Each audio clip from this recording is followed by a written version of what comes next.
എല്ലാവർക്കും ഏറ്റവും വിനീതമായ വണക്കം. ഈ പ്രദർശന ഉദ്ഘാടനത്തിൻ്റെ ഈ ചെറിയ സമ്മേളനത്തിന് സ്വാഗതം ആശംസിക്കാൻ സ്തുതിയെ ക്ഷണിക്കുന്നു.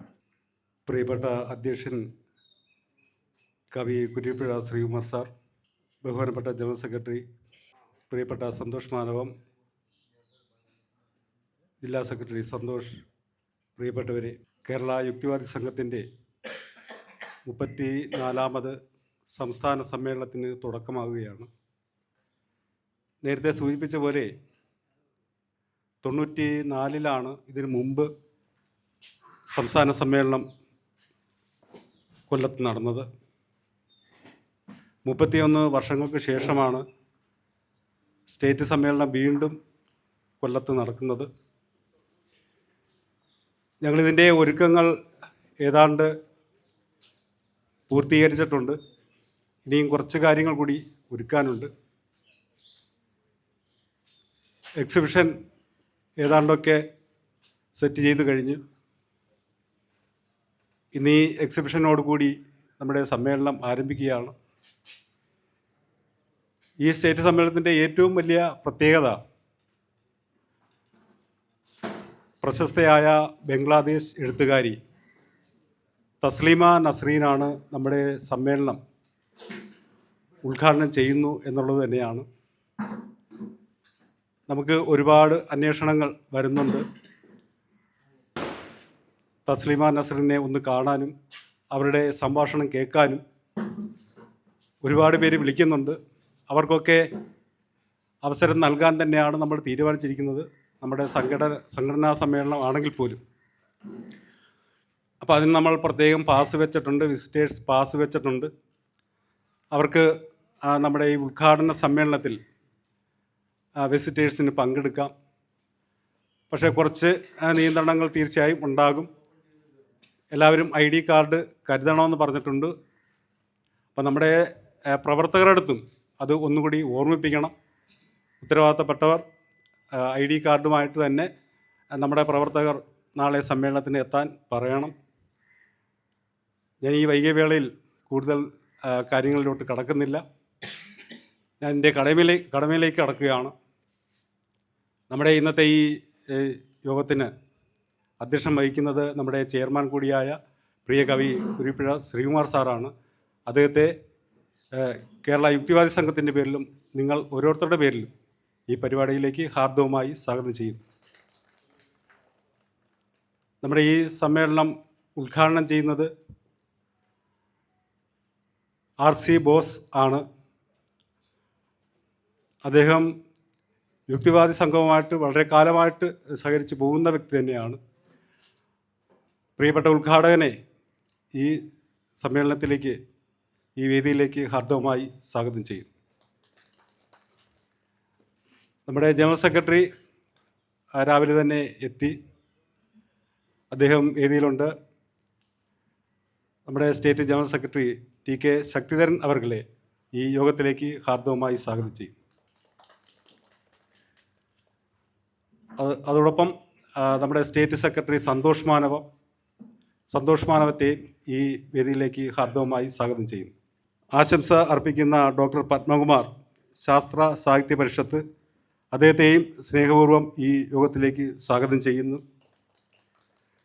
ഇവിടെ സാന്നിധ്യം ഈ നമ്മുടെ ഇന്നത്തെ ഈ ചരിത്ര പ്രദർശനം ഒരുക്കിയിരിക്കുന്ന ഷാജി കിഴക്കേടത്ത്, അദ്ദേഹം സന്നിഹിതനായിട്ടുണ്ട്. അദ്ദേഹത്തെയും ഈ വേദിയിലേക്ക് ഹാർദവമായി സ്വാഗതം ചെയ്യുന്നു. കൂട്ടത്തിൽ ഞങ്ങളുടെ നന്ദി കൂടി അറിയിക്കുകയാണ്. അദ്ദേഹം രാവിലെ തന്നെ വന്ന് ഈ പ്രദർശനത്തിനുള്ള എല്ലാ കാര്യങ്ങളും ഒരുക്കിയിട്ടുണ്ട്. അദ്ദേഹത്തെ ഈ ഒരിക്കൽ കൂടി സ്വാഗതം, ഈ യോഗത്തിലേക്ക് സ്വാഗതം ആശംസിച്ചുകൊണ്ട് നിങ്ങൾ ഓരോരുത്തരെയും ഈ പരിപാടിയിലേക്ക് സ്വാഗതം ചെയ്തുകൊണ്ട് നിർത്തുന്നു. അഭിവാദ്യം. ഇനി ഈ പ്രദർശനത്തിൻ്റെ ഉദ്ഘാടനമാണ്. അധ്യക്ഷ പ്രസംഗം എന്നുള്ള നിലയ്ക്ക് ഇനി 2 ദിവസം നമ്മൾ കാണും എന്നുള്ളതുകൊണ്ട് ദീർഘമായ വർത്തമാനം ഇല്ല. നിങ്ങളെല്ലാവരും നേരത്തെ വന്നു, എനിക്ക് നേരത്തെ എത്താൻ പറ്റില്ല.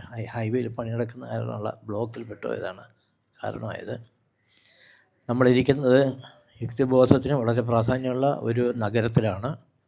അഷ്ടമുടിക്കായലിൻ്റെ തീരപ്രദേശമായിട്ടുള്ള ഈ നഗരത്തിലാണ് മാറുപറയ്ക്കൽ സമരം ഏറ്റവും ശക്തമായി നടന്നതും അതിനുള്ള വലിയ ഒത്തുതീർപ്പുണ്ടായതും ഇതേ നഗരത്തിൽ വെച്ചാണ്. ഇവിടെ നിന്ന് ഏതാനും കിലോമീറ്റർ അപ്പുറത്താണ് കുഴിയം എന്ന സ്ഥലം. അവിടെയാണ് ഒരു സ്ത്രീ ആദ്യമായിട്ട്, ദളിതയായിട്ടുള്ള സ്ത്രീ ആദ്യമായിട്ട് ഈ ബ്ലൗസ് ഇട്ടുകൊണ്ട് വന്നതിന് പരസ്യമായിട്ട് ചട്ടമ്പികൾ വന്ന്, സവർണ്ണരായിട്ടുള്ള ചട്ടമ്പികൾ വന്ന് അത് പരസ്യമായിട്ട് കീറി കളയുകയും അതിനെതിരെ അവരുടേതായിട്ടുള്ളൊരു സംഘാടന ഉണ്ടാവുകയും ചെറുത്തുനിൽപ്പ് നടക്കുകയും എല്ലാം ചെയ്ത് വലിയ ബഹളവും തീവെപ്പുകളും കുടിലുകളൊക്കെ തീ വയ്ക്കുകയും ഒരുപാട് പേര് മരിക്കുകയും എല്ലാം ചെയ്ത വലിയ ഒരു സംഘടനയാണ് അക്കാലത്തുണ്ടായത്. അതിൻ്റെ ഒരു ഒത്തുതീർപ്പ് എന്നുള്ള നിലയ്ക്ക് അന്ന് വരെ കല്ലമാല മാത്രമേ സ്ത്രീകൾക്ക് ധരിക്കാൻ പാടുണ്ടായിരുന്നുള്ളൂ. ഒത്തുതീർപ്പ് എന്നുള്ള നിലയ്ക്ക് മഹാനായ അയ്യങ്കാളി വെങ്ങാനൂരിൽ നിന്നും വില്ലുവണ്ടി നിറയ റൗക്കയുമായിട്ട് കൊല്ലത്ത് കുറച്ചപ്പുറത്തുള്ള പീരിക്കുവേതാണെന്ന് പറയുന്ന മൈതാനത്ത് വരികയും അവിടെ ഇവരെല്ലാവരെയും വിളിച്ചു കൂട്ടുകയും ചങ്ങനാശ്ശേരി പരമേശ്വരൻ പിള്ളയുടെ അധ്യക്ഷതയിൽ കൂടി യോഗത്തിൽ വെച്ച് എല്ലാവരോടും പറഞ്ഞത് ഈ കല്ലമാല ഛേദിച്ച് കളയണം, മുറിച്ച് കളയണം എന്ന് പറഞ്ഞിട്ട് സ്ത്രീകൾ സഹോദരിമാരെല്ലാം തന്നെ ഈ മാല മുറിച്ച്, കല്ലമാല എന്ന് പറഞ്ഞാൽ കല്ല്, ശംഖ്, കക്ക തുടങ്ങിയിട്ടുള്ള സാധനങ്ങൾ വെച്ചുണ്ടാക്കുന്നൊരു മാലയാണ്. കല്ല് മാലയല്ല, കല്ല എന്നാണ് പറയുക. കല്ലയും മാലയും എന്നാണ് പ്രയോഗം തന്നെ.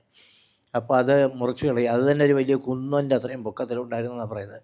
പകരമായിട്ട് എല്ലാവരും റൗക്ക ധരിക്കുകയും ചെയ്തു. അങ്ങനെ വലിയ വിപ്ലവം നടന്ന ഒരു സ്ഥലമാണ് ഇത്. പക്ഷേ കേസുകൾ തുടർന്നു. ആ കേസ് തുടർന്ന സമയത്ത് ആ കേസ് വാദിക്കാൻ ഈ പാവപ്പെട്ട മനുഷ്യർക്ക് സാധിച്ചില്ല. അതുകൊണ്ട് അന്നുണ്ടായിരുന്ന ടി.എം. വർഗീസ്, വലിയ കോൺഗ്രസിൻ്റെ ഒരു നേതാവായിരുന്നു ടി.എം. വർഗീസ് പറഞ്ഞു ഒരു വക്കീലിനൊക്കെ ഏർപ്പാട് ചെയ്ത് തരാം എന്ന് പറഞ്ഞു. പക്ഷേ വക്കീലിന് കൊടുക്കാൻ അവരുടെ കയ്യിൽ ഫീസ് കൊടുക്കാൻ ഒരു പൈസയും അവരുടെ കയ്യിൽ ഇല്ലായിരുന്നു. അതുകൊണ്ട് വക്കീൽ പറഞ്ഞു, ഞാൻ നിങ്ങൾക്ക് വേണ്ടി വാദിക്കാം, പക്ഷേ നിങ്ങളെനിക്ക് ഫീസും തരണ്ട, അതിന് പകരമായിട്ട് നിങ്ങൾക്ക് ചെയ്യാൻ കഴിയുന്നൊരു കാര്യം എനിക്ക് ചെയ്തു തരണം. എൻ്റെ വീട്ടിൽ പാത്രങ്ങൾ കഴുകാനും ഈ ഷർട്ടും കൊണ്ടൊന്നും കഴുകാനുള്ള കുളമില്ല, അതുകൊണ്ടൊരു കുളം കുഴിച്ച് തരണം എന്ന് പറയാം. അങ്ങനെ വലിയ കുളം ഈ ഹൈസ്കൂൾ ജംഗ്ഷൻ ഇപ്പോഴത്തെ ജില്ലാ പഞ്ചായത്ത് ഓഫീസ് നിൽക്കുന്ന ആ സ്ഥലത്ത് ഉണ്ടാക്കി. ആ കുളത്തിലാണ് വാസ്തവത്തിൽ ഇന്ന് ജില്ലാ പഞ്ചായത്ത് ഓഫീസ് നിൽക്കുന്നത്. വളരെ ചെറുതാക്കി, പക്ഷേ ഇപ്പോൾ അതിൻ്റെ ചരിത്രമൊക്കെ എഴുതി വെച്ചിട്ട് അത് സംരക്ഷിച്ചിട്ടുണ്ട്. വളരെ ചെറിയ രൂപത്തിലെങ്കിലും സംരക്ഷിച്ച് വെച്ചിട്ടുണ്ട്. അവിടെയാണ് നമ്മളിരിക്കുന്നത്. ഇവിടെയാണ് സി കേശവൻ. കുറച്ചങ്ങോട്ട് പോയാൽ സി കേശവൻ്റെ പ്രതിമയാണ്. സി കേശവൻ്റെ പേരിലുള്ള ടൗൺ ഹാള്. സി കേശവനെ എല്ലാ കേരളത്തിലെ ഒരു യുക്തിവാദിക്കും മറക്കാൻ സാധിക്കില്ല. അദ്ദേഹമാണ് പറഞ്ഞത് ഒരു അമ്പലം കത്തി വെച്ചാൽ അത്രയും അന്ധവിശ്വാസം നശിച്ചു എന്ന് പറഞ്ഞാൽ സി കേശവൻ നടന്നുപോയ വഴിയാണ് ഇത്. അദ്ദേഹം പഠിച്ച സ്കൂളാണ് കുറച്ചപ്പുറത്തുള്ള സെൻറ്റ് അലോഷ്യസ് സ്കൂൾ എന്ന് പറഞ്ഞ സ്കൂള്. അതുപോലെ തന്നെ സി വി കുഞ്ഞിരാമൻ, ആദ്യത്തെ യുക്തിവാദി മാസികയുടെ പത്രാധിപ സമിതിയിലുണ്ടായിരുന്ന സി വി കുഞ്ഞിരാമൻ ഒക്കെ സഞ്ചരിച്ച അവരുടെ എല്ലാം നിത്യ സമ്പർക്കം ഉണ്ടായിരുന്ന ഒരു നഗരത്തിലാണ് ഈ സമ്മേളനം നടക്കുന്നത്. ഇവിടെ വന്ന എല്ലാവരെയും വളരെ ആത്മാർത്ഥമായിട്ട് ഞാൻ സ്വാഗതം ചെയ്യുന്നു. നല്ല പ്രതികരണമാണ് തസ്ലീമ നസ്രീൻ വരുന്ന ഈ സമ്മേളനത്തിനും ഉണ്ടായിട്ടുള്ളത്. അടുത്തായിട്ട് ഈ പ്രദർശനത്തിൻ്റെ ഉദ്ഘാടനം നിർവഹിക്കാനായി മജീഷ്യൻ R.C. ബോസിനെ ക്ഷണിക്കുകയാണ്. R.C. ബോസ് കഴിഞ്ഞ ഈ സംസ്ഥാന സമ്മേളനം ഇവിടെ നടക്കുന്ന സമയത്ത് വളരെ സജീവമായിട്ടുണ്ടായിരുന്ന ഒരു ആളാണ്. അന്നത്തെ സ്വാഗത സംഘത്തിൻ്റെ ചെയർമാൻ അന്തരിച്ചുപോയ തെങ്ങമ്മ ബാലകൃഷ്ണനും സെക്രട്ടറി എന്നിവിടെ ക്യാമറയായിട്ട് നിൽക്കുന്ന തുളസിയുമാണ്, തുളസിയുമാണ്. അക്കൂട്ടത്തിലുള്ള ഏറ്റവും പ്രധാനപ്പെട്ട ഒരു സംഘാടകൻ ആയിരുന്നു R.C. ബോസ്. പിന്നെ അദ്ദേഹത്തിൻ്റെ ശ്രദ്ധ മുഴുവൻ മാജിക്കിലേക്ക് മാറി. ഇന്ത്യയിൽ അറിയപ്പെടുന്ന, വലിയ രീതിയിൽ അറിയപ്പെടുന്ന ഒരു മജീഷ്യനാണ് അദ്ദേഹം. കേരളത്തിലുടനീളവും കേരളത്തിൻ്റെ പുറത്ത് അന്യ സംസ്ഥാനങ്ങളിലെല്ലാം പോയി മാജിക് നടത്തിയിട്ടുള്ള വളരെ വിസ്മയകരമായിട്ടുള്ള, അതായത് എരിയുന്ന തീയിൽ നിന്നും ചങ്ങലയ്ക്ക് ഇട്ട R.C. ബോസ് അത്ഭുതകരമായി രക്ഷപ്പെടുന്ന രീതിയിലുള്ള മാജിക് കാണിച്ചിട്ടുള്ള ഒരാളാണ്. ഒരുപാട് ദിവ്യാത്ഭുത പരിപാടികൾ നടത്തിയിട്ടുള്ള ഒരാളാണ്. സായിബാബ കാണിച്ച എല്ലാ പരിപാടികളും R.C. ബോസ് ഒരുപാട് സ്ഥലങ്ങളിൽ കൊല്ലത്ത് നടത്തിയിട്ടുണ്ട്. ആ ബോസാണ് ഇന്ന് നമ്മുടെ ഈ പ്രദർശനം ഉദ്ഘാടനം ചെയ്ത്. അദ്ദേഹത്തെ വളരെ വിനയപൂർവ്വം ക്ഷണിക്കുന്നു. പ്രിയപ്പെട്ടവരെ, ഞാനൊരു ആർട്ടിസ്റ്റ് എന്ന നിലയിൽ ഈ ഓഡിയൻസിനെ കാണുമ്പോൾ ആദ്യമേ പറയുന്നത് ഒരു ചിരിച്ച മുഖം ആണ് പ്രതീക്ഷിക്കുന്നത്. യുക്തിവാദികൾ പൊതുവേ ബുദ്ധിജീവികളായതുകൊണ്ട് ചിരി കുറവാണെന്ന് തോന്നുന്നു. എന്തായാലും പ്രിയപ്പെട്ട അധ്യക്ഷൻ, വേദിയിലിരിക്കുന്ന മഹത്തുക്കൾ, എല്ലാവർക്കും ഒറ്റ വാക്കിൽ നമസ്കാരം അറിയിക്കുന്നു. പ്രിയപ്പെട്ടവരെ, ഞാൻ ഈ നമ്മുടെ പ്രദർശനം ഒന്ന് ഓടിച്ച് കണ്ടു. അതിനകത്ത് എനിക്ക് തോന്നിയ ഒരു വിഷമം, എൻ്റെ ഗുരു ബി പ്രേമാനന്ദാണ്. ബി പ്രേമാനന്ദൻ്റെ ഫോട്ടോ എങ്ങും കണ്ടില്ല എന്നൊരു സങ്കടമുണ്ട്. ഷാജിയോട് അത് ഞാൻ അറിയിക്കുന്നു. അതുപോലെ പവൻ സാറിൻ്റെയും പടം കണ്ടില്ല. പ്രിയപ്പെട്ടവരെ, ഞാൻ വലിയ കാര്യങ്ങൾ എനിക്കറിയില്ല. ഞാൻ യുക്തിവാദി പ്രസ്ഥാനത്തിലേക്ക് വരികയും യുക്തിവാദി പ്രസ്ഥാനമാണ് ഒരു പക്ഷേ ഇന്നുള്ള നിലയിൽ RC ബോസിനെ ആക്കി തീർത്തത്. ഒരു 10-12 വയസ്സുള്ള സമയത്ത് ഈ 8 മണിയാവും അരി ആട്ടിയതെടുക്കാൻ പോകാനായിട്ട് രാത്രിയിൽ. അപ്പം എൻ്റെ ഏറ്റവും ശക്തി വെള്ളിമൺ മുക്കിലുള്ള കൃഷ്ണൻപിള്ളയുടെ അമ്പലമാണ്. അപ്പോൾ കൃഷ്ണൻപിള്ളയെ ജപിച്ചുകൊണ്ടാണ് ഞാൻ വീട്ടിൽ നിന്ന് പോകുന്നത്, ഈ ഇരുട്ടത്ത് പോകേണ്ടുന്നത്. അന്ന് സ്ട്രീറ്റ് ലൈറ്റൊന്നുമില്ല. ഒരു ദിവസം രാത്രിയിൽ സംഭവിക്കാനുള്ളത് സംഭവിച്ചു. ഞാൻ ഈ കൃഷ്ണനെ വിളിച്ച് ഏതാണ്ട് പകുതിക്ക് എന്നപ്പോൾ ഒരു പട്ടി, എനിക്ക് ഇരുട്ടത്തൊന്നും കാണാനും പറ്റുന്നില്ല. ഞാൻ കൃഷ്ണൻപിള്ളയെ ആഞ്ഞു വിളിച്ച്, യാതൊരു രക്ഷയില്ല. അന്ന് എനിക്ക് ഈ ദൈവം എന്ന ഒരു തട്ടിപ്പായിട്ട് ഫീൽ ചെയ്തു. ആ തട്ടിപ്പ് പിന്നെ കൊണ്ടു നടന്ന്, അന്ന് ഇതൊന്നും ആരോടും പറയാൻ പറ്റത്തില്ല. വീട്ടിലും കാണാൻ പറഞ്ഞ അച്ഛൻ ഈ കമ്മ്യൂണിസ്റ്റുകാരുടെ കുഴപ്പങ്ങളെല്ലാം ഉള്ള മനുഷ്യനായിരുന്നു. അച്ഛൻ്റെ അടുത്ത് വേണമെങ്കിൽ പറയാം, പക്ഷെ അമ്മയുടെ അടുത്ത് ഇത് പറയാൻ പറ്റത്തില്ല. എന്തായാലും 10-17 വയസ്സായപ്പം ഇതെല്ലാം ഒരുമാതിരി തിരിഞ്ഞ്. ആ തിരിഞ്ഞ സമയത്താണ് ഞാൻ കുണ്ട്രയിൽ നമ്മുടെ ഒരു ഗ്യാങ്ങിൻ്റെ ഇത്രയും നല്ല മനുഷ്യരുള്ള ഒരു ഗ്രൂപ്പിൽ ചെന്ന് പെട്ടു എന്നുള്ളതാണ് ഏറ്റവും വലിയൊരു സന്തോഷം. അതിൽ ഒരാളാണ് നമ്മുടെ തുളസിയണ്ണൻ, തുളസി. പിന്നെ അന്നുണ്ടായിരുന്ന കുറേ ഗ്രൂപ്പുകൾ, കുണ്ട്രയിലെ ഒരു വലിയ വെളിച്ചം. ഇന്ന് പക്ഷേ അത് അത്തരത്തിൽ നിലവിലില്ല. അതിനുശേഷം യുക്തിവാദ സംഘത്തിലേക്ക് വരികയും ബി പ്രേമാനന്ദൻ്റെ നേതൃത്വത്തിൽ, എനിക്ക് തോന്നുന്നത് സംഘം നടത്തിയിട്ടുള്ള ഒറ്റ കലാജാഥ അത് കൊല്ലത്തെ പരിപാടിയുമായിട്ട് ബന്ധപ്പെട്ടാണ്. അന്ന് ബി പ്രേമാനന്ദായിരുന്നു സംഘത്തിൻ്റെ ക്യാപ്റ്റൻ, രാജഗോപാലായിരുന്നു. ഈ ബി പ്രേമാനന്ദാണ് കാസർഗോഡ് തൊട്ട് ഇവിടം വരെ ഈ ജാഥയുടെ ദിവ്യാത്ഭുത അനാവരണ പരിപാടി നടത്തുന്നത്. അപ്പോൾ ഞാൻ മാജിക്ക് പഠിച്ചു വരുന്ന സമയത്താണ് സാറിനെ കാണാൻ പറ്റുന്നത്. സാറിനെ കണ്ടെത്തിയതാണ് യഥാർത്ഥത്തിൽ മാജിക്കിനകത്ത് എനിക്ക് പറ്റിയൊരു ഏറ്റവും വലിയ ഉജ്ജ്വലമായ വിജയം. അക്കാലത്ത് ഈ മാജിക്കിൻ്റെ ഉപകരണങ്ങൾ എവിടെ നിന്ന് കിട്ടുമെന്നറിയില്ല. അതിന് അദ്ദേഹം കൽക്കത്തയിലെ ഒരു അഡ്രസ്സ് സംഘടിപ്പിച്ചു തന്നു. പിന്നീട് 10-20 വയസ്സുള്ളപ്പം കൈ കിട്ടിയ ചെറിയ പൈസയായിട്ട് കൽക്കത്തയിലേക്ക് പോവുകയും അവിടെ കുറേ നാൾ നിൽക്കുകയൊക്കെ ചെയ്തതിൻ്റെ അടിസ്ഥാനത്തിലാണ് മാജിക്ക് വേറൊരു മേഖലയാണെന്ന് കണ്ടെത്തുന്നതും മാജിക്കിനകത്ത് എനിക്ക് ഉറയ്ക്കാനും പറ്റിയത്. ഈ 17ാം സംസ്ഥാന സമ്മേളനമാണ് കൊല്ലത്ത് വെച്ച് നടന്നതെന്നാണ് ഞാൻ വിചാരിക്കുന്നത്. അന്ന് ഞങ്ങൾ കുറേ പേര്, മണികണ്ഠൻ, ഞാൻ, പ്രേംജി, ഇവരാണ് പിരിവിൻ്റെ ചുമതലയുള്ളത്. ഞങ്ങളാകപ്പാടെ ആവശ്യപ്പെടുന്നത് 10 രൂപയാണ്. ഒരു കടയിൽ ചെന്നപ്പോൾ 20 രൂപ തന്ന് 10 രൂപ തിരിച്ചു കൊടുത്തു. അദ്ദേഹം ഞങ്ങളോട് ചോദിക്കുക, ഇങ്ങനെ പിരിക്കാൻ വരുന്നവരുണ്ടോ? അക്കാലത്താണെന്ന് ആലോചിക്കണം. 10 രൂപയാണ് ഞങ്ങൾ ആളുകളിൽ നിന്ന് പ്രതീക്ഷിക്കുന്നത്. ഇല്ലെങ്കിൽ സന്തോഷത്തോടെ പോകും. അന്ന് ആ സമ്മേളനത്തിന് എനിക്ക് തോന്നുന്നു 50,000-ഓളം രൂപ ഞങ്ങൾ ഈ 10 രൂപ വെച്ച് പിരിച്ച് നേടിയിട്ടുണ്ട്. ഇപ്പം ആലോചിക്കുമ്പം അന്ന് കണ്ട തലകളൊക്കെയാണ് ഇപ്പോഴും ഇവിടെ ഇരിക്കുന്നത്, നരച്ച തലകൾ. പുതിയ പിള്ളേരുടെ എണ്ണം തീരെ ഇല്ല. അതെന്ത് സംഭവിക്കുന്നു എന്ന് സംഘം ആലോചിക്കണം.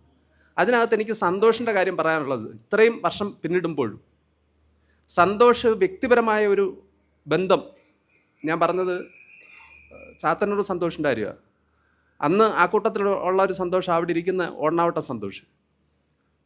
സന്തോഷ് വ്യക്തിപരമായ ഒരു ബന്ധം സൂക്ഷിച്ചുകൊണ്ടാണ് ഇപ്പോൾ എനിക്ക് ഇവിടെ വന്ന് നിങ്ങളുമായിട്ട് ഇങ്ങനെ ഒരു കാര്യം പറയാനും അല്ലെങ്കിൽ ഇത്തരം ഒരു പരിപാടിയിൽ പങ്കെടുക്കാനും പറ്റിയത്. അതിന് സന്തോഷത്തോടുള്ള സന്തോഷവും ഞാൻ അറിയിക്കുന്നു. അപ്പം ഏതായാലും യുക്തിവാദി സംഘം അതിൻ്റെ പ്രവർത്തനത്തിൽ പുതിയ വഴികൾ കണ്ടെത്തേണ്ടിയിരിക്കുന്നു. അത് ഈ ആധുനിക മീഡിയാസിൽ അല്ല ഞാൻ ഉദ്ദേശിച്ചത്. എല്ലാവരും തിരക്കുകളിലാണ്. ഈ തിരക്കൊക്കെ ഉള്ള മനുഷ്യനാണ് സന്തോഷം. പക്ഷേ സന്തോഷം ഇടയ്ക്ക് അവിടെ വരും. ഇന്നിപ്പം തുളസിയണ്ണൻ പറഞ്ഞൊരു കാര്യം, ഇനി യുക്തിരേഖ എനിക്ക് അയക്കുകയാണെങ്കിൽ വേണ്ട, സന്തോഷിനെ ഇടയ്ക്കൊക്കെ ഒന്ന് കാണാമായിരുന്നു. മാസവരി മേടിച്ചതിന് ശേഷം സന്തോഷിനെ പിന്നെ കണ്ടിട്ടില്ല, അത് പോസ്റ്റിൽ വരുവാണെന്നാണ് പറയുന്നത്. അപ്പോൾ അതൊന്ന് മാറിയിട്ട് നമുക്ക് ഇടയ്ക്ക് കാണാൻ പറ്റുന്ന തരത്തിൽ അല്ലാതെ വേറെ എന്തെങ്കിലുമൊക്കെ സാധിച്ചെടുക്കുക എന്നുള്ളത് വലിയ പ്രശ്നമായിരിക്കുന്ന ഒരു കാലഘട്ടത്തിലാണ്. കഴിയുമെങ്കിൽ സൗഹൃദങ്ങൾ, ശരിയായ സൗഹൃദങ്ങൾ കൊണ്ടുപോവുക. അത്തരത്തിൽ കുറേ ആൾക്കാരെ ആ കാലഘട്ടത്തിൽ എനിക്ക് കണ്ടെത്താൻ പറ്റിയിട്ടുണ്ട്. അതിലൊന്ന് നമ്മുടെ പ്രിയപ്പെട്ട കവി, കുറച്ചേറെ ആൾക്കാർ, ഇവരുമായിട്ട് നിരന്തരം ബന്ധം സൂക്ഷിക്കാൻ ഞാൻ ശ്രമിച്ചിട്ടുണ്ട്. അവരും ഇപ്പോൾ മാജിക്കിൻ്റെ തിരക്കുകൾ, ഒരുപക്ഷെ ഈ ബി പ്രേമാനന്ദ് എന്ന കുറച്ച് അഡ്രസ്സുകളാണ്. ബി പ്രേമാനന്ദ് ആന്ധ്രാപ്രദേശിലൊരു പര്യടനം നടത്തി. അന്ന് സാറിൻ്റെ ബാഗും അതും ഇതും എല്ലാം പിടിച്ചുകൊണ്ട് ഞാനാണ് കൂടെ പോകുന്നത്. ആ സമയത്താണ് കൊൽക്കത്തയിലെ മലയാളി അസോസിയേഷൻ്റെ കുറച്ച് അഡ്രസ്സ് എനിക്കായിരുന്നു. ആ അഡ്രസ്സിൻ്റെ പുറത്ത് കുറച്ചേറെ വർഷം എനിക്ക് കൊൽക്കത്തയിൽ കുറേയേറെ പ്രോഗ്രാംസ് ചെയ്യാൻ പറ്റിയിട്ടുണ്ട്. ഇതൊക്കെ ഞാൻ പറഞ്ഞത് യുക്തിവാദി സംഘവുമായിട്ടുള്ള ബന്ധം കൊണ്ട് മാത്രമാണ്. ഞാൻ ഏതെങ്കിലും തരത്തിൽ കാര്യം പറയുകയോ അല്ലെങ്കിൽ ലോകവീക്ഷണം വേറിട്ടതാക്കാൻ സഹായിക്കുകയൊക്കെ ചെയ്തത് യുക്തിവാദി സംഘമാണ്. ഇപ്പോൾ എൻ്റെ വൈഫും കുഞ്ഞുങ്ങളും ഒക്കെ വിടിയിട്ടുണ്ട്. എനിക്ക് വീട്ടിൽ ഒരിക്കൽ പോലും പറയേണ്ടി വരുന്നില്ല നിങ്ങൾ ഇങ്ങനെ ചെയ്യുന്നു. അവർക്ക് അവരുടേതായ എല്ലാ സ്വാതന്ത്ര്യത്തോടും കൂടി നമുക്ക് ഒത്തൊരുമിച്ച് താമസിക്കാൻ പറ്റുന്നുണ്ട്. അതേസമയം പഴയ യുക്തിവാദ സംഘത്തിലെ പലരുടെയും വീടുകളിൽ ഭാര്യമാർ ഭയങ്കര പ്രശ്നമായിരുന്നു, കുഞ്ഞുങ്ങൾ അതിനേക്കാൾ പ്രശ്നമായിരുന്നു. ഈ ഇവരാഗ്രഹിച്ച വഴികളിലൊന്നും അത് സഞ്ചരിക്കാൻ പറ്റില്ല. അതെന്താ കാര്യമെന്ന് ചോദിച്ചാൽ അതിനൊക്കെ പരിഹാരമില്ലാത്ത വിഷയങ്ങളാണ്. നമ്മൾ പലപ്പോഴും 1957 EMS മന്ത്രിസഭ വന്നത് ഇവിടുത്തെ ജാതി മത കൂട്ടുകെട്ടാണ് അത് പൊളിച്ചത്. അതിനെ പരിഹരിക്കാൻ EMS ചെയ്തത് 67 ഇലക്ഷന് ഇവരെ എല്ലാവരെയും കൂടി കൂട്ടുപിടിച്ച് ഭരണം പിടിച്ചെടുത്തു. അന്ന് സംഭവിച്ചതാണ് പള്ളിക്കാർക്കെതിരെയും അമ്പലക്കാർക്കെതിരെയും സംസാരിക്കാൻ പറ്റാത്ത അവസ്ഥ. അത് വളർന്ന് ഇന്ന് ഒരിടത്ത് പോലും നമുക്ക് പ്രീണനമല്ലാതെ ഒന്നും സംസാരിക്കാൻ പറ്റത്തില്ല. ഞാനിത് പറഞ്ഞത് ഇവിടുത്തെ ഇടതുപക്ഷ കക്ഷികൾ പലപ്പോഴും ഈ പ്രീണനം കൊണ്ടു നടക്കുന്നതുകൊണ്ട് വലിയ ദോഷങ്ങളുണ്ട്. സമൂഹത്തിൽ എത്രയോ മുന്നേ പറഞ്ഞിട്ടുള്ളതാണ് അന്ധവിശ്വാസ നിർമ്മാർജ്ജനം നടപ്പാക്കണമെന്ന്, ആ ബില്ല് കൊണ്ടുവരണമെന്ന്. പക്ഷേ ഇടതുപക്ഷ മിനിസ്ട്രിയാണ് ഇരിക്കുന്നത്. എന്തുകൊണ്ട് സാധിക്കുന്നില്ല? സമൂഹത്തിലെ ഏറ്റവും കൂടുതൽ ചലനം നടത്താൻ കഴിയുന്നൊരു പാർട്ടിയാണ് അവർ. പക്ഷേ ഒരിടത്ത് പോലും അവർ വേണ്ടുന്ന തരത്തിൽ അങ്ങനെ പെരുമാറുന്നില്ല.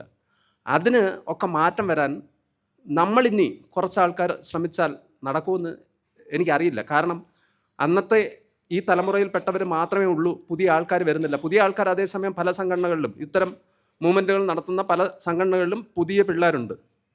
അതെന്താണെന്ന് കണ്ടെത്തേണ്ടിയിരിക്കുന്നു, അതിൻ്റെ പ്രശ്നങ്ങൾ.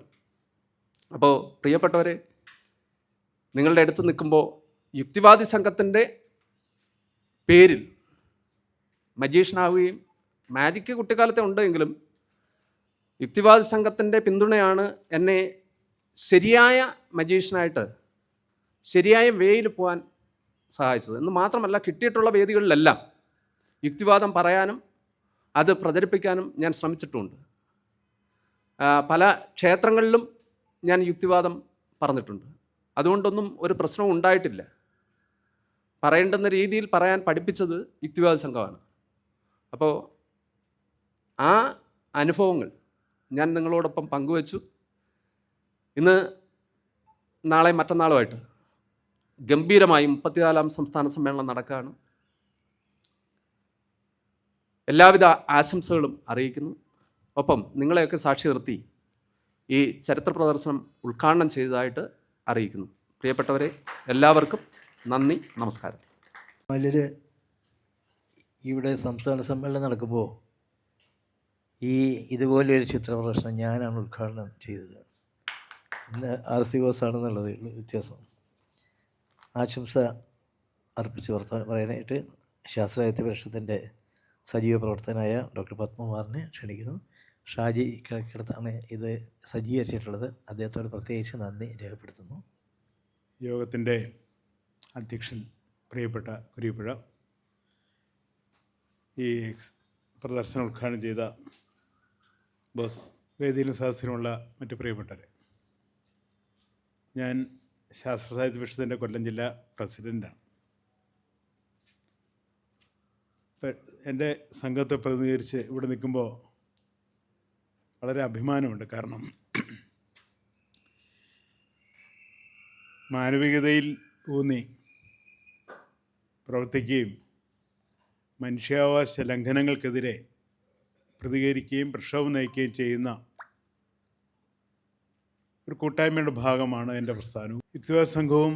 ആത്യന്തികമായി അത് തന്നെ ഞാൻ ചെയ്തു വരുന്നു. ഇന്നത്തെ കാലത്ത് ഈ 34-ാം സംസ്ഥാന സമ്മേളനം നടക്കുന്ന ഇക്കാലം നമ്മൾ നോക്കുമ്പോൾ മനുഷ്യനെ പരമാവധി യുക്തിഹീനമാക്കി മാറ്റാൻ വേണ്ടി വിദ്യാഭ്യാസം, തൊഴിൽ, ഇടപെടാവുന്ന എല്ലാ മേഖലകളിലും, ചെറുതും വലുതുമായ എല്ലാ മേഖലകളിലും ഗവേഷണം നടത്തി, അതായത് ഉന്നത വിദ്യാഭ്യാസത്തിലെ ഗവേഷണം തൊട്ട് എല്ലാ ഗവേഷണം നടത്തി സാധാരണ ജനങ്ങളെ പരമാവധി യുക്തിഹീനമാക്കി നിലനിർത്തുന്ന ഒരു സമൂഹ സൃഷ്ടിക്ക് ശ്രമിച്ചുകൊണ്ടിരിക്കുന്ന ഒരു രാഷ്ട്രീയ കാലാവസ്ഥയിലാണ് നമ്മൾ ഈ സംസ്ഥാന സമ്മേളനം നടക്കുന്നത്. ഇങ്ങനെ നിലനിർത്തുന്നത് കേവലം യാദൃച്ഛികമായ ഒരു പ്രക്രിയയൊന്നുമല്ല. ഇന്ന് വന്ന് പൊതുബോധമെന്നാൽ മതബോധമാണ് എന്ന് അടിച്ചേൽപ്പിക്കപ്പെട്ട് കഴിഞ്ഞു. അതാണ് നമ്മൾ ഉദ്ഘാടകനൊക്കെ സൂചിപ്പിച്ചത്. നമുക്ക് പ്രതികരിക്കുന്നവരില്ല, പ്രീണിപ്പിക്കുന്നവരേ ഉള്ളൂ. ഒരുപക്ഷെ ഞാനും കുരിയപ്പുഴയൊക്കെ രക്തസാക്ഷികളാണ്. ഇന്ന് നമ്മുടെ ഒരു മനുഷ്യാവകാശം ലംഘിക്കപ്പെടണമെങ്കിൽ അതിന് എടുത്ത് ഉപയോഗിക്കുന്ന ആയുധം മതം മാത്രമാണ്. നമ്മൾ നോക്കിയാൽ മതിയാവും. നിലവിലുള്ള നിയമങ്ങൾ ലംഘിക്കാൻ ഒരു സംഘടിത ശക്തിക്ക് ഉപയോഗിക്കാൻ പറ്റുന്ന ഏറ്റവും ലളിതമായ ആയുധം മതമാണ്. അതിനെതിരെ പ്രതികരിക്കാൻ ഒരു നിയമസംഹിതകളും അല്ലെങ്കിൽ നിയമ സംവിധാനങ്ങളും സഹായിക്കുന്നില്ല എന്നുള്ള ദുരവസ്ഥയിലാണ്. അത് നമുക്കറിയാം. നമുക്ക് എളുപ്പത്തിൽ നരച്ചവരായതുകൊണ്ട് പെട്ടെന്ന് മനസ്സിലാവും. കുട്ടികളുണ്ട് കേട്ടോ. അതായത് ഒരു 60 വയസ്സ് കഴിഞ്ഞവർ സ്വസ്ഥമായി ഉറങ്ങണം എന്നാണ് വയോജന നയം. ഇന്ന് കേരളത്തിലെ എത്ര പേർക്ക് സ്വന്തം വീട്ടിൽ, അത് ഈ ആരോഗ്യപരമായി നോക്കുമ്പോൾ ഏറ്റവും നന്നായി ഡീപ്പ് സ്ലീപ്പ് കിട്ടുന്ന ഒരു 2 മുതൽ 6 വരെയുള്ള സമയം, എത്ര പേർക്ക് അങ്ങനെ സ്വസ്ഥമായി ഉറങ്ങാൻ കഴിയുന്നുണ്ട് നിങ്ങൾ ആലോചിക്കുക. നിങ്ങളുടെ ചെവിയിലേക്ക് ഏതെങ്കിലും രൂപത്തിലുള്ള മതബോധനങ്ങൾ വന്ന് കയറിക്കൊണ്ടേയിരിക്കും. അതിനെതിരെ നിങ്ങൾ പ്രതികരിച്ച് നോക്കൂ. കുരിപ്പഴ വീട്ടിൽ സംഭവിച്ചതുപോലെ നാമജപഘോഷയാത്ര വരും, കൊലപാതക പോസ്റ്ററുകൾ വരും, സോഷ്യൽ മീഡിയയിൽ 5-6 തലമുറയെ തന്തയ്ക്ക് വിളിക്കും. ഇതൊക്കെ കണ്ടുകൊണ്ട് ഇല്ലേ നമ്മൾ സഹായിക്കുമെന്ന് കരുതി നമ്മുടെ മുൻഗാമികൾ സൃഷ്ടിച്ച ഒരു നവോത്ഥാന കേരളമുണ്ടെന്നുള്ള ധാരണയിലാണ് നമ്മൾ പ്രതികരിക്കുന്നത്. അപ്പോഴാണ് നമുക്ക് മനസ്സിലാവുന്നത് ഇതൊരു ബലൂൺ മാത്രമായിരുന്നു. വ്യക്തിപരമായി നമ്മളെ സഹായിക്കുന്ന രീതിയിലേക്ക് കേരളം വളർന്നിട്ടേയില്ല. നമ്മളെപ്പോലെ കുറേ പേർ ഒറ്റപ്പെട്ട പ്രവർത്തനങ്ങൾ നടത്തുന്നത് എങ്ങും അടയാളപ്പെടുത്തപ്പെടുന്നില്ല എന്നുള്ളതാണ്. ഈ സാഹചര്യത്തിൽ ഞാൻ ആഗ്രഹിക്കുന്നത്, ശരിക്കും പറഞ്ഞാൽ സൂക്ഷ്മതലത്തിൽ എല്ലാ സംഘടനയ്ക്കും ചില സ്വന്തമായ അഭിപ്രായങ്ങളുണ്ടാവും, അഭിപ്രായ വ്യത്യാസങ്ങളുണ്ടാവും. പക്ഷേ വിശാലാർത്ഥത്തിൽ ഇത്തരം പ്രസ്ഥാനങ്ങളെല്ലാം, ഈ പല ആക്ടിവിറ്റി ഗ്രൂപ്പുകളുണ്ട്, പല സംഘടനകളൊക്കെ ഉണ്ട്. വിശാലാർത്ഥത്തിൽ ഞാൻ ആദ്യം പറഞ്ഞ മാനവികത തലത്തിൽ സമൂഹത്തെ കാണണമെന്നുള്ളതും അവരെ മനുഷ്യനായി കാണുന്ന ഒരു ചിന്ത പുലർത്തുന്നവരുടെയും ഒരു ഐക്യവേദി ഉണ്ടാകേണ്ട കാലഘട്ടത്തിലാണ് നമ്മളിന്ന് കഴിഞ്ഞു പോകുന്നത്. കാരണം നമ്മളത് അപ്പുറത്ത് നിൽക്കുന്നവർ മുമ്പൊക്കെ ചില കൂട്ടങ്ങളായിരുന്നെങ്കിൽ ഇന്നവർ ശക്തിയാണ്. അവർക്ക് എല്ലാവിധ പിന്തുണകളും. നിങ്ങളറിയാം, കൊല്ലത്ത് SP ഓഫീസിൽ കൊണ്ടുവന്ന് നിങ്ങൾ പരാതി കൊടുത്തു നോക്കൂ. നിങ്ങൾ ആ പരാതി കൊടുത്തൊരു വീട്ടിലെത്തുന്നതിന് മുമ്പ് നിങ്ങളുടെ വീട് അന്വേഷിച്ച ആൾ വരുന്ന രീതിയിലുള്ളൊരു സിസ്റ്റം ഡെവലപ്പ് ചെയ്തിരിക്കുന്നു. നിങ്ങളുടെ സ്കൂളുകൾ, കുട്ടികൾ അത് അധ്യാപകനോട് സംശയം ചോദിച്ചാൽ ആ കുട്ടിയെ നോട്ട് ചെയ്യപ്പെടുന്ന രീതിയിലേക്ക് ഒരു രീതിയിൽ എത്തിയിരിക്കുന്നു. അപ്പോൾ ഈ കാലഘട്ടത്തിൽ ഞാൻ വീണ്ടും ആവർത്തിക്കുന്നത്, ഈ സംസ്ഥാന സമ്മേളനം ഗൗരവമായി ചർച്ച ചെയ്യേണ്ട വിഷയം, നമ്മൾ കൂട്ടായ പ്രവർത്തനം നടത്തേണ്ട അനിവാര്യമായ കാലഘട്ടം. ഇല്ലെങ്കിൽ നമ്മൾ പറഞ്ഞ അടുത്ത തലമുറയിലേക്ക് നാളിതുവരെ കൊണ്ടുവന്ന ആശയം സമ്മതിക്കാൻ കഴിയാത്ത ദൗർബല്യത്തിലേക്ക് നമ്മൾ എത്തപ്പെടും. കാരണം ഒറ്റപ്പെടുത്തുക, ചിഹ്നിച്ച് മാറ്റുക എന്നുള്ളതാണ് അവരുടെ തന്ത്രം. നമ്മൾ അറിഞ്ഞോ അറിയാതെയോ അതിന് വഴിപ്പെട്ടു പോകുന്നുണ്ട്. ഇപ്പോൾ സൂക്ഷ്മതലത്തിൽ കുറേയൊക്കെ അഭിപ്രായ വ്യത്യാസങ്ങളും ആശയപരമായ രീതിശാസ്ത്ര വ്യത്യാസങ്ങളൊക്കെ ഉണ്ടെങ്കിലും നിലവിൽ നമ്മൾ കേരളം നിലനിൽക്കണമെങ്കിൽ നമ്മൾ മുന്നോട്ട് വെക്കുന്ന ആശയങ്ങൾ അടുത്ത സമൂഹത്തിലേക്ക് ജീവിത ഗുണമേന്മ മെച്ചപ്പെടുന്ന രീതിയിൽ വരണമെങ്കിൽ തീർച്ചയായിട്ടും വിശാലാർത്ഥത്തിൽ ഒരു കൂട്ടായ്മയെക്കുറിച്ച് ആലോചിക്കണമെന്ന് പറഞ്ഞുകൊണ്ട് 34ാം സംസ്ഥാന സമ്മേളനത്തിന് എല്ലാവിധ ആശംസകൾ അർപ്പിച്ചിട്ടുണ്ട് അവസാനം. അടുത്ത ആശംസ യുക്തിവാദ സംഘത്തിൻ്റെ സംസ്ഥാന ജനറൽ സെക്രട്ടറി ടി.കെ. ശക്തിധരനാണ്. അതിനു മുമ്പ് എനിക്ക് സമാഹരിക്കാൻ ഈ കുടുക്കയ്ക്കകത്ത് എനിക്ക് സമാഹരിക്കാൻ കഴിഞ്ഞ പൈസ കുടുക്ക സഹിതം ഞാൻ ശക്തിയെ ഏൽപ്പിക്കുകയാണ്. എല്ലാവരും സാക്ഷി നടത്തിയിട്ട് അദ്ദേഹത്തെ സംസാരിക്കാനായി ക്ഷണിക്കുന്നു. പ്രിയപ്പെട്ട നമ്മുടെ യോഗാധ്യക്ഷൻ ബഹുമാനപ്പെട്ട കുര്യപ്പുഴ സാറ്, ഉദ്ഘാടനം ചെയ്ത magician R.C. Boss, doctor Padmakumar, ഈ പ്രദർശനം ഒരുക്കിയ ഷാജി കഴിക്കടുത്ത്, മറ്റ് സംഘം ഭാരവാഹികളെ, സംഘം പ്രവർത്തകരെ, സംഘം സുഹൃത്തുക്കളെ, വിദ്യാഭ്യാസം മതമുക്തമാക്കുക എന്ന മുദ്രാവാക്യം വെച്ചുകൊണ്ടാണ് നമ്മുടെ ഈ 34ാം സംസ്ഥാന സമ്മേളനം ഇവിടെ അരങ്ങേറുന്നത്. നേരത്തെ സൂചിപ്പിച്ച പോലെ 34 വർഷത്തിന് ശേഷമാണ് ഈ സമ്മേളനം കൊല്ലത്ത് വീണ്ടും എത്തിച്ചേരുന്നത്. അന്ന് ഈ സമ്മേളനം നടന്നതിന് മുൻപന്തിയിലുണ്ടായിരുന്ന ഒട്ടുമിക്ക പേരും നമ്മളെ വിട്ടുപോയി എന്നുള്ള ഏറെ വേദനയും ഈ സമയത്ത് നമ്മൾ പങ്കുവയ്ക്കുകയാണ്. എങ്കിലും അതിന് ശേഷം വന്ന പുതുതലമുറ അത് ഏറ്റെടുത്തുകൊണ്ട്, പ്രത്യേകിച്ച് നമ്മുടെ കുര്യപ്പുഴ സാറിൻ്റെ നേതൃത്വത്തിലാണ് ഈ സമ്മേളനം ഇവിടെ നടക്കുന്നത്. ശരിക്കും പറഞ്ഞാൽ ഇന്നേ വരെ നടന്ന സംസ്ഥാന സമ്മേളനങ്ങളിൽ വെച്ച് ഏറ്റവും നല്ലൊരു സമ്മേളനമാക്കി നടത്താനുള്ള ഒരുക്കമാണ് ഇതേവരെ സ്വാസംഗം ചെയ്തിരിക്കുന്നത് എന്നുള്ള കാര്യം പ്രത്യേകം അഭിനന്ദിക്കുകയാണ്, അറിയിക്കുകയാണ്. തസ്ലീമ നസ്രീനെ പോലുള്ള ഒരു എഴുത്തുകാരിയെ നമ്മുടെ സമ്മേളനം ഉദ്ഘാടനം ചെയ്യാൻ കിട്ടുക എന്ന് വെച്ചാൽ അത് ഈ സ്വാഗത സംഘത്തിനും നമ്മുടെ പ്രസ്ഥാനത്തിനും ഇതുമായി ബന്ധപ്പെട്ട് പ്രവർത്തിക്കുന്നവർക്കും വളരെ അഭിമാനം നൽകുന്ന ഒരു കാര്യമാണ്. നേരത്തെ സൂചിപ്പിച്ച പോലെ നിരവധി കോളുകളാണ് ഈ പരിപാടിയിൽ പങ്കെടുക്കുന്നതിന് വേണ്ടി നമുക്ക് വന്നുകൊണ്ടിരിക്കുന്നത്. പക്ഷെ തസ്ലീമയുടെ സെക്യൂരിറ്റി വളരെ ജാഗ്രതയോടുകൂടി ഗവൺമെൻറ് കാണുന്നതുകൊണ്ട് നിയന്ത്രണം വെച്ചുകൊണ്ടാണ് നമ്മൾ ഈ പരിപാടിയിലേക്ക് ജനങ്ങളെ പ്രവേശിപ്പിക്കുന്നത്. അതുകൊണ്ട് എല്ലാവർക്കും ഈ പരിപാടി പങ്കെടുക്കാൻ സാധിക്കില്ല. എങ്കിലും നമ്മളെ നിയന്ത്രണത്തിൽ വിധേയമായി നിന്നുകൊണ്ട് തന്നെ പരമാവധി പേരെ ഈ സമ്മേളനത്തിൽ, ഉദ്ഘാടന സമ്മേളനത്തിലും മറ്റ് പൊതുപരിപാടികളിലും പങ്കെടുപ്പിക്കാനുള്ള ശ്രമം നമ്മൾ നടത്തിക്കൊണ്ടിരിക്കുന്നുണ്ട്. അതുകൊണ്ട് തന്നെ ആരെയും ഒഴിവാക്കി വിടാൻ സ്വാസംഘം ഉദ്ദേശിച്ചിട്ടില്ല എന്ന കാര്യം സൂചിപ്പിക്കുകയാണ്. നേരത്തെ പരിഷത്തിൻ്റെ പ്രസിഡന്റ് ഡോക്ടർ പറഞ്ഞ പോലെ നാളത്തെ ഉദ്ഘാടന സമ്മേളനത്തിൽ പരിഷത്തിൻ്റെ സംസ്ഥാന പ്രസിഡന്റ് മീരാബായി ടീച്ചർ ഇതിൽ അഭിവാദ്യം ചെയ്ത് സംസാരിക്കുന്നുണ്ട്. ശാസ്ത്രപ്രചാര രംഗത്ത് നിൽക്കുന്ന പ്രസ്ഥാനം എന്ന നിലയിൽ പരിഷത്ത് നമ്മൾ അകറ്റി നിർത്തേണ്ട ഒരു പ്രസ്ഥാനമല്ല എന്നാണ് കേരള യുക്തിവാദ സംഘം എന്നും ഇന്നും നാളെയും കാണുന്നത്. അതുകൊണ്ട് തന്നെയാണ് ടീച്ചറെ നമ്മുടെ ഈ ഉദ്ഘാടന സമ്മേളനത്തിൽ അതിൻ്റെ മുഖ്യ പ്രാസംഗികമായിട്ട് തന്നെ നമ്മൾ ക്ഷണിച്ചിട്ടുള്ളത്. നേരത്തെ പറഞ്ഞ പോലെ തന്നെ ഇത്തരം സാമൂഹ്യ അനീതികൾക്കെതിരെയും മറ്റ് ശാസ്ത്രത്തിനെതിരെയുള്ള പ്രവർത്തനങ്ങളിലും ഒരു കൂട്ടായ്മ ഉയർന്നു വരേണ്ടതുണ്ടെന്നുള്ള കാര്യം നമ്മൾക്ക് എല്ലാവർക്കും അറിയാം. പക്ഷേ എന്തു ചെയ്യാം, ഓരോ പ്രസ്ഥാനങ്ങളും അവരുടേതായ ക്രെഡിറ്റ് വേണമെന്നുള്ള ചില നിബന്ധനകൾ വയ്ക്കുന്നതുകൊണ്ട് തന്നെ നമുക്ക് ഈ സാംസ്കാരിക രംഗത്തെ ഐക്യമുന്നണി എന്നുള്ള കേരള യുക്തിവാദ സംഘത്തിൻ്റെ കാലങ്ങളായിട്ടുള്ള ഒരു തീരുമാനം നടപ്പാക്കാൻ സാധിക്കാതെ പോയിരിക്കുകയാണ്. എന്നാൽ പരിഷത്ത് എല്ലാ മേഖലകളിലും നമ്മളോട് സഹകരിച്ച് മുന്നോട്ട് പോയിട്ടുണ്ട്. വളരെ സന്തോഷമുള്ള കാര്യമാണ് എന്ന കാര്യം കൂടി സൂചിപ്പിക്കുകയാണ്. മറ്റു ഷാജി കടിക്കടുത്ത്, ഈ ചരിത്ര പ്രദർശനം ഒരുക്കിയിരിക്കുന്നത് ഷാജി കടിക്കടുത്താണ്. അദ്ദേഹം സജീവമായി യുക്തിവാദ സംഘത്തിൽ പ്രവർത്തിക്കുന്ന ആളാണ്.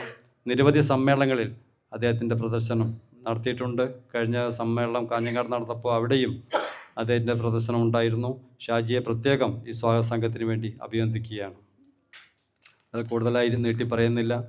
ഇത്രയും നല്ല രീതിയിലുള്ള സമ്മേളനം ഇവിടെ നടത്താൻ സാധിച്ചതിൽ സംഘാടക സമിതിക്കും പ്രത്യേകിച്ച് അതിൻ്റെ അമരക്കാരനായ കുര്യപ്പുഴ സാറിനും കേരള യുക്തിവാദ സംഘം സംസ്ഥാന സമിതിയുടെ എല്ലാവിധ അഭിനന്ദനങ്ങളും നന്ദിയും അറിയിച്ചുകൊണ്ട് എൻ്റെ വാക്കുകൾ നിർത്തുന്നു. കൂടുതലൊന്നും പറയാനില്ല. ഞാൻ ഈ ചരിത്ര പ്രദർശനം ആരംഭിക്കുന്നത് 2015 പാലക്കാട്ട് വെച്ച് നടന്ന സംഘത്തിൻ്റെ സംസ്ഥാന സമ്മേളനത്തോടു കൂടിയാണ്. അന്ന് ഈ രൂപത്തിലായിരുന്നില്ല ഈ ചരിത്ര പ്രദർശനം നടത്തിയിരുന്നത്. ചാർട്ട് പേപ്പറുകൾ തയ്യാറാക്കി പത്ര കട്ടിങ്ങുകളൊക്കെ ഉപയോഗിച്ചുകൊണ്ടാണ് നടത്തിയത്. അതിനുശേഷം 2016 എറണാകുളത്ത് മനുഷ്യ മഹാസംഗമം എന്ന് പറയുന്നൊരു പരിപാടി നടന്നിരുന്നു. 1000-ലധികം പേരാണ് ആ സമ്മേളനത്തിൽ പങ്കെടുത്തത്. അവിടെയാണ് എറണാകുളം ജില്ലയിൽ വളരെയേറെ കേരള യുക്തിവാദി സംഘം എന്ന സംഘടനയുടെ പേരുകൾ വളരെ ശ്രദ്ധിക്കപ്പെടുന്ന തരത്തിൽ ഈ ചരിത്ര പ്രദർശനം ആലപ്പുഴ എറണാകുളം ടൗൺ ഹാളിൽ നടത്താൻ കഴിഞ്ഞു. ഒട്ടേറെ പ്രശസ്ത വ്യക്തികൾ അത് കണ്ടിട്ട് നല്ല അഭിപ്രായങ്ങൾ രേഖപ്പെടുത്തുകയും വെച്ചിട്ടുണ്ട്. അത് എൻ്റെ അഭിപ്രായ രേഖ എന്ന് പറയുന്ന പുസ്തകത്തിൽ റെക്കോർഡ് ചെയ്ത് വെച്ചിട്ടുണ്ട്. അതിനുശേഷം 2019 ആലപ്പുഴയിൽ വെച്ച് നടന്ന സംസ്ഥാന സമ്മേളനത്തിലാണ് ഇത് വളരെ ആകർഷകമായ രീതിയിൽ നവീനമായ സാങ്കേതിക വിദ്യ ഉപയോഗിച്ചുകൊണ്ടുള്ള രൂപത്തിലേക്ക് മാറ്റുന്നത്. ഈ കാലഘട്ടത്തിൽ നമുക്കറിയാം ഇന്ന് സോഷ്യൽ മീഡിയയുടെ കാലഘട്ടമാണ്. എങ്കിൽ പോലും ഈ ആധുനിക കാലഘട്ടത്തിലും നമ്മുടെ നവോത്ഥാനത്തിൻ്റെ ചരിത്രം പുതിയ തലമുറയിലേക്ക് പകർന്നു കൊടുക്കേണ്ടത് ഈ കാലഘട്ടത്തിൻ്റെ ആവശ്യമാണ്. ഇവിടെ പലരും സൂചിപ്പിച്ചതുപോലെ കേരളീയ സമൂഹം പിന്നോട്ട് സഞ്ചരിക്കുകയും ജാതീയതയും മതാത്മകതയും അന്ധവിശ്വാസങ്ങളും കൊണ്ട് മനുഷ്യ മനസ്സുകൾ പിന്നോട്ട് സഞ്ചരിക്കുന്ന ഈ കാലഘട്ടത്തിൽ മനുഷ്യ മനസ്സിൽ ശാസ്ത്രബോധത്തിൻ്റെ ചരിത്രബോധത്തിൻ്റെ യുക്തിചിന്തയുടെ വെളിച്ചം പകരുവാൻ ഈ സംഘം ഒരുക്കുന്ന ഈ നവോത്ഥാന ചരിത്ര പ്രദർശനം പ്രകാശം പരത്തട്ടെ എന്ന് മാത്രം പറഞ്ഞുകൊണ്ട് ഈ പരിപാടിയിൽ പങ്കെടുക്കുന്ന എല്ലാവരെയും അഭിവാദ്യം ചെയ്തുകൊണ്ട് നിർത്തുന്നു. നന്ദി. നന്ദി പറയാനായി ജോയി അശോകനെ ജില്ലാ പ്രസിഡന്റിനെ ക്ഷണിക്കുന്നു. വേദിയിലും സദസ്സിലും ഇരിക്കുന്ന എല്ലാ നല്ല യുക്തിവാദി ചിന്താഗതിയുള്ള നല്ലവരായ നാട്ടുകാരെ, അപ്പോൾ ഈ യുക്തിവാദി പ്രസ്ഥാനങ്ങൾ നമ്മളെ ഒരു യുക്തിചിന്ത ഉള്ളവർ ഒരു തുലവും 5% താഴെയാണ് മാത്രമേ ഉള്ളൂ എന്നാണ് ഞാൻ മനസ്സിലാക്കിയത്. ഇത്രയും വിദ്യാഭ്യാസപരമായിട്ട് മുന്നിൽ നിൽക്കുന്ന ഒരു സംസ്ഥാനത്ത് ഏകദേശം 5% മാത്രം താഴെയാണ് യുക്തിചിന്ത പുലർത്തുന്നവരെന്നുള്ളതാണ് വളരെ ഖേദത്തോടുകൂടി ഈ ഒരു വേദിയിൽ ഞാൻ ഓർക്കുകയാണ്. അപ്പം അങ്ങനെയുള്ള ഒരു കാലഘട്ടത്തിൽ ഈ ഒരു സമ്മേളനത്തിന് വളരെ പ്രാധാന്യമുണ്ട് എന്ന് വിശ്വസിക്കുന്നു. നമ്മുടെ ഈ സമ്മേളനത്തിൻ്റെ അല്ലെങ്കിൽ ഈ സമ്മേളനത്തിൻ്റെ അധ്യക്ഷനായിട്ടിരിക്കുന്ന ശ്രീ കുരീപ്പുഴ ശ്രീകുമാർ സാറ് പോലും ഇതിൻ്റെ ഒരു രക്തസാക്ഷിയാണ്. എത്രയോ വധഭീഷണികളും മുദ്രാവാക്യങ്ങളും എതിർപ്പുകളും അതിജീവിച്ചുകൊണ്ടാണ് ഈ ഒരു സമൂഹത്തിൽ ജീവിക്കുന്നതെന്നുള്ളതാണ്. ഞാൻ കൂടുതൽ ദീർഘിപ്പിക്കുന്നില്ല, എൻ്റെ കർത്തവ്യത്തിലോട്ട് കടക്കുകയാണ്. അത് ആദ്യമായിട്ട് അധ്യക്ഷൻ ശ്രീ കുരീപ്പുഴ സാറിന് തന്നെയാണ് കൃതജ്ഞത രേഖപ്പെടുത്തുന്നത്. സാറിൻ്റെ ഒരു മഹനീയ സാന്നിധ്യമാണ് നമ്മുടെ എന്നും പ്രചോദനവും ഞങ്ങളുടെ ഒരു മുന്നോട്ട് നയിക്കാനുള്ളതും ആ ഒരു ധൈര്യവും നൽകുന്നത്. സാറിന് ഞങ്ങളുടെ സംഘടനയുടെ പേരിലുള്ള അധികമായ കൃതജ്ഞത രേഖപ്പെടുത്തിയുള്ളതാണ്. പിന്നെ ഇവിടെ സ്വാഗതം പറഞ്ഞ KYSൻ്റെ സജീവ പ്രവർത്തകൻ സുധി ഒക്കെയാണ് ഈ ഒരു പ്രസ്ഥാനം കൊല്ലം ജില്ലയിൽ എന്തെങ്കിലും ആക്കിയിട്ടുണ്ടെങ്കിൽ സുധിയുടെയൊക്കെ ഒരു മഹനീയമായ പ്രവർത്തനമാണ്. വളരെ നിസ്വാർത്ഥമായ ഒരു മീറ്റിങ്ങിലൊക്കെ ഉണ്ടെങ്കിൽ പോലും വാട്സാപ്പിനകത്ത് ആ ഗ്രൂപ്പിൻ്റെ മീറ്റിങ്ങിനെ കുറിച്ച് വിവരം ഉണ്ടെങ്കിൽ പോലും എല്ലാവരെയും ഫോണിൽ വിളിച്ച് നേരിട്ട് വിളിച്ച് ഓർമ്മിപ്പിക്കുന്ന വളരെ ഒരു നിസ്വാർത്ഥമായ സേവനം നടത്തുന്ന ഒരു മഹനീയ വ്യക്തിത്വത്തിൻ്റെ ഉടമയാണ് സുധിക്ക് സത്യം പറഞ്ഞാൽ കൃതജ്ഞത പറയുന്നതൊന്നും പോരാ. എന്തായാലും ഔപചാരികതയുടെ പേരിൽ സുധിക്ക് കൃതജ്ഞത രേഖപ്പെടുത്തുകയാണ് KYSൻ്റെ പേരിൽ. പിന്നെ നമ്മുടെ ഈ സമ്മേളനം ഉദ്ഘാടനം ചെയ്ത മജീഷ്യൻ ശ്രീ RC ബോസ് അവർ വളരെ സംഘടനയോടുള്ള കടമ വളരെ ആത്മാർത്ഥമായിട്ട് ഈ വേദിയിൽ പ്രകടിപ്പിക്കുകയുണ്ടായി. ഞങ്ങൾക്കും വളരെ സന്തോഷമുണ്ട്. അദ്ദേഹത്തിന് ഈ സംഘടനയുടെ പേരിലുള്ള കൃതജ്ഞത രേഖപ്പെടുത്തുകയാണ്. പിന്നെ അടുത്തത് കൃതജ്ഞത രേഖപ്പെടുത്താനുള്ളത് ഡോക്ടർ പത്മകുമാർ. യഥാർത്ഥത്തിൽ ശാസ്ത്രാധ്യ പരിഷത്തും ഈ കേരള യുക്തിവാദ സംഘവും ഒരു ഏകദേശം നല്ല സമാന ചിന്താഗതിയുള്ള പുലർത്തുന്ന എനിക്ക് തോന്നുന്ന ഒരു സഹോദര സംഘടന എന്ന് വേണമെങ്കിൽ പറയാമെന്ന് എനിക്ക് വ്യക്തിപരമായിട്ട് തോന്നുകയാണ്. പക്ഷേ ഈ KYSൻ്റെ ഒരു മെമ്പർഷിപ്പിൽ ശാസ്ത്രാധ്യ പരിഷത്തിൻ്റെ അംഗങ്ങൾ വലുതായിട്ടൊന്നും കാണാറില്ല. ഇനി എന്തുകൊണ്ടാണെന്ന് എനിക്ക് അറിഞ്ഞുകൂടാ. തിരിച്ചും അങ്ങോട്ടും വലുതായിട്ട് ഇല്ല എന്നാണ് ഞാൻ മനസ്സിലാക്കുന്നത്.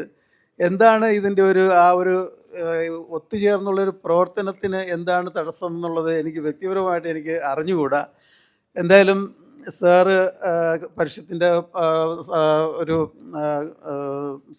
നേതൃത്വത്തിൽ നിന്നുള്ള ഒരു വ്യക്തി നമ്മുടെ ഈ സംഘടനയിൽ വന്ന് ആശംസാ പ്രസംഗം അർപ്പിച്ചതിൽ വളരെ സന്തോഷമുണ്ട്. അദ്ദേഹത്തിന് സംഘടനയുടെ പേരിലുള്ള നന്ദിയും കൃതജ്ഞതയും രേഖപ്പെടുത്തുകയാണ്. പിന്നെ നമ്മുടെ അമരക്കാരൻ KYSന്റെ സംസ്ഥാന അമരക്കാരൻ ജനറൽ സെക്രട്ടറി ശ്രീ ശക്തിധരൻ സാറിൻ്റെ ജനറൽ സെക്രട്ടറി ആയിട്ട് തിരഞ്ഞെടുത്ത അന്ന് മുതൽ ഈ എല്ലാ വേദികളിലും ഒരു നിറസാന്നിധ്യമാണ്. സാറിനും ഞങ്ങളുടെ KYS കൊല്ലം ജില്ലയുടെ പേരിലുള്ള കൃതജ്ഞത രേഖപ്പെടുത്തുകയാണ്. പിന്നെ ഏറ്റവും കൂടുതൽ ഇത് വളരെ ഒരു വിരുന്ന് പോലെ ആൾക്കാർക്ക് വളരെ ഇൻഫർമേറ്റീവായിട്ട് ഒരു പ്രദർശനം ഇവിടെ സംഘടിപ്പിക്കാൻ നേതൃത്വം നൽകിയ ശ്രീ ഷാജി കിഴക്കേടത്ത്, അദ്ദേഹത്തിൻ്റെ നിസ്വാർത്ഥ സേവനം ഞാൻ അന്നേരം മുതൽ ഇതിൻ്റെ ഒരു ഒരുക്കങ്ങളുമായിട്ട് ഓടി നടക്കുകയാണ്. അദ്ദേഹത്തെ സഹായിക്കാൻ 1-2 പേരുമുണ്ട്. അപ്പം ഇതിൻ്റെ ഒരു സജീവ സാന്നിധ്യം എന്നും നമുക്ക് ഇനിയുമുള്ള സമ്മേളനങ്ങളിൽ ശ്രീ ഷാജി കിഴക്കേടത്തിൻ്റെ സാന്നിധ്യം ഉണ്ടാവണമെന്ന് ആഗ്രഹിക്കുന്നു, അഭ്യർത്ഥിക്കുന്നു. ഷാജിക്കും നമ്മുടെ KYSന്റെ പേരിലുള്ള കൃതജ്ഞത രേഖപ്പെടുത്തുകയാണ്. പിന്നെ I express my sincere gratitude and thanks to one person coming from Philippines. I also express our sincere gratitude to you, especially for sitting all these hours without knowing any single Malayalam word coming from here. Thank you very much. അപ്പോൾ ഇതിനകത്ത് വന്ന എല്ലാ നല്ലവരായ സമാന ചിന്താധിക്കാരായ എല്ലാ നാട്ടുകാർക്കും ഞങ്ങളുടെ KYSന്റെ പേരിലുള്ള നന്ദിയും കൃതജ്ഞതയും രേഖപ്പെടുത്തിയാണ്. നന്ദി, നമസ്കാരം.